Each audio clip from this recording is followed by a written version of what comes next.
যারা দাইমি সালাতে রত হতে পারেনি তারা সাকার নামক দুযোগেই গমন করবে, যেটা হলো জামাদাত, নাবাদাত ও হায়ানাতের 18,000 মাখলুকাতের মধ্যে তারা কি করে ওজুদে তারা অবস্থান করবে। তাই তাদের দেখলে, তাই জন্য তাদের দিলে এবং তাদের তাদের কলমে, তাদের চোখে মোহর মেরে দেওয়া হয়েছে। যেটা সূরা বাকারার 7 নম্বর আয়াতে বলা হয়েছে, খাতামাল্লাহু আলা কুলুবিহিম ওয়া আলা সামিহিম ইলা আখির।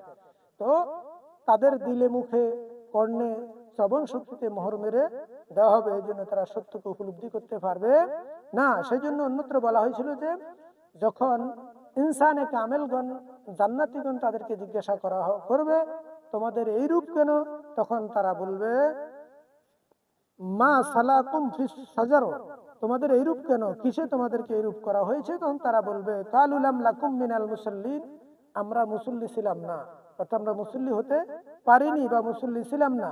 ওয়ালা ওয়ালাম লাকু নুতইমুল মিসকিন, ওয়ালাম লাকুম নুতইমুল মিসকিন, আমরা মিসকিনদেরকে কি করতাম না, খাদ্য দিতাম না। সূরা মুদারসির।